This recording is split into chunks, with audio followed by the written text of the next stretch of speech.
مصر کے ایک بڑے بزرگ گزرے ہیں، سید بدوی رحمت اللہ علیہ، ان کے بارے میں آتا ہے کہ وہ 40 دن کا مراقبہ کیا کرتے تھے۔ تو مجھے حیرت ہوئی کہ 40 دن کا، تو کتاب میں تفصیل لکھی ہوئی تھی کہ وہ صرف نماز کے لیے اٹھتے تھے اور جماعت کے ساتھ نماز پڑھ کے پھر مراقب، یا کسی وقت بھوک پیاس کی وجہ سے اٹھتے تھے اور کھانا کھا کے پھر مراقب۔ 40 دن وہ مراقبے ہی کی صورت میں گزارا کرتے تھے،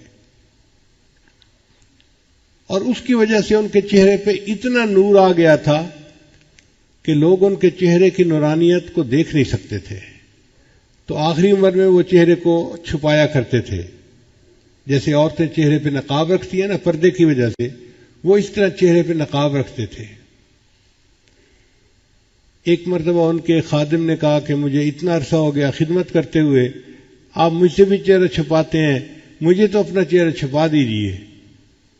تو انہوں نے چہرے سے نقاب ہٹایا تو ان کا مرید جو تھا وہ وہیں غش کھا کر گرا، بے ہوش ہو گیا۔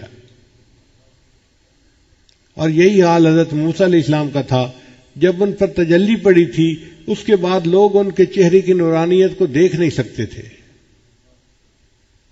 تو سید بدوی رحمت اللہ علیہ کی بھی کیفیت یہی تھی، اتنا اللہ کا ذکر کرتے تھے کہ 40 دن تک مراقبہ کرتے تھے، اور بعض ہمارے بزرگ پوری پوری رات مراقبہ کرتے تھے۔ کیوں؟ ان کو ذکر کی لذت ملتی تھی۔ اللہ کے بڑے مزے جو بھی چاہے وہ چکھ لے، یہ تو کر کے دیکھنے کا کام ہے۔ اگر شروع میں لذت محسوس نہیں ہوتی تو استغفار کریں، اللہ سے دعائیں مانگیں اور کوشش کریں، چند دنوں کے اندر ذکر کی لذت ملنی شروع ہو جائے گی۔ پھر ایسا مزہ آئے گا کہ دل چاہے گا کہ میں مراقبے میں بیٹھوں اور کوئی مجھے ڈسٹرب نہ کرے۔ ایسے بھی لوگ ہیں دنیا میں جو روزانہ کے معاملات کرنے سے پہلے 2 رکعت نفل پڑھتے ہیں، یا اللہ اب میں معاملات میں بیٹھ رہا ہوں، کوئی بندہ نہ آ جائے جو مجھے ڈسٹرب کرے۔ تو گھنٹوں ذکر کرنا مشکل نہیں ہے، مگر اس کی لذت مل جائے تو۔ آج بچوں کو دیکھو، آئی پیڈ کے اوپر گھنٹہ 2 گھنٹے بیٹھنا کوئی مشکل نہیں ان کے لیے۔ اگر ایک بچے کو آئی پیڈ پہ تصویریں دیکھنے کا اتنا مزہ آتا ہے، تو اللہ والے جو ذکر میں بیٹھتے ہیں ان کو بھی اپنے دل کی سکرین پہ پتہ نہیں کیا دیکھنے کا مزہ آتا ہے۔ رہوں بیٹھا میں اپنا سر جھکا کر،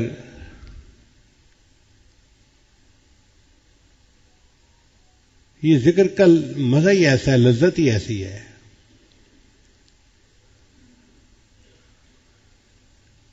ویسے ایک دستور ہے کہ دنیا میں کسی بھی بڑے آدمی کو آپ ملنے کے لیے جائیں تو آپ کو انتظار میں بیٹھنا پڑے گا۔ مثلاً آپ جائیں جی میں پولیس کے بڑے سے ملنا ہے، تو یہ نہیں ہو سکتا کہ آپ جائیں اور سیدھا دفتر میں اس کے سامنے جا کے بیٹھ جائیں۔ آپ کو دفتر کے بعد انتظار کرنا پڑے گا، جی صاحب میٹنگ میں ہیں، فارغ ہوں گے آپ سے بات کریں گے۔ آپ کسی بڑے مفتی کے پاس جائیں، کسی بڑے آدمی کے پاس جائیں، جس بڑے کے پاس بھی جائیں گے آپ کو انتظار کرنا پڑے گا۔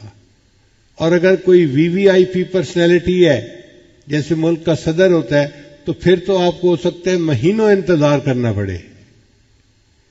تو جس طرح دنیا کے کسی بڑے سے ملنے کے لیے انتظار کرنا پڑتا ہے، اللہ تعالیٰ کا دیدار پانے کے لیے بھی بندے کو انتظار کرنا پڑتا ہے۔ اب یہ انتظار دنیا میں اگر شروع کر دیں تو ہر روز آدھے گھنٹے کا مراقبہ، 1 گھنٹے کا مراقبہ، میرے وہ جو انتظار کا ٹائم ہے وہ پورا ہوتا جا رہا ہے۔ اگر دنیا میں اس نے انتظار کا ٹائم مکمل کر لیا، اللہ اس کو قیامت کے دن اپنا دیدار عطا فرما دیں گے۔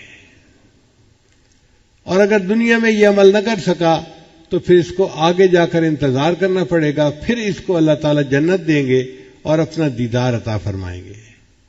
لیکن بڑے کے ملاقات سے پہلے انتظار کی گھڑیاں پوری کرنی پڑتی ہیں، انہی کا نام مراقبہ ہے۔ ہم مراقبے کو اس نیت کے ساتھ کریں، اللہ میں آپ کا دیدار چاہتا ہوں اور اس کے لیے یہ جو انتظار کی گھڑی ہیں میں دنیا میں پوری کر رہا ہوں۔ آج آدھا گھنٹہ 15 منٹ 1 گھنٹہ 2 گھنٹے، اللہ یہ گھنٹوں کیا چیز ہے؟ آپ دیدار کا وعدہ تو کریں، پوری زندگی لگانے کو تیار ہوں۔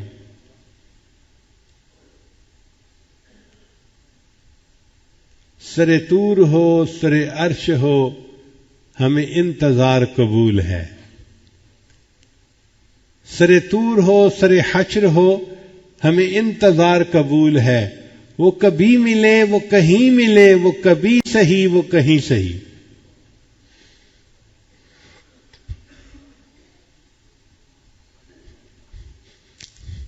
اللہ آپ ملنے کا وعدہ تو کریں، کبھی ملے کہیں ملے، ہم اس کے لیے تیار ہیں۔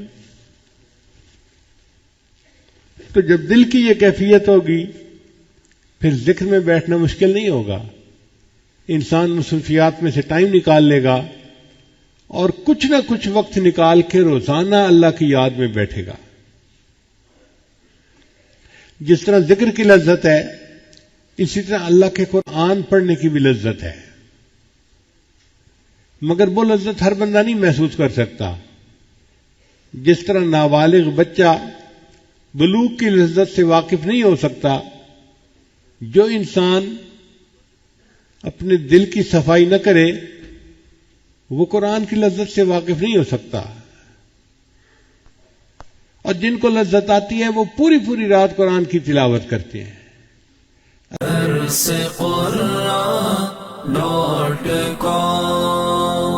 www.darsequran.com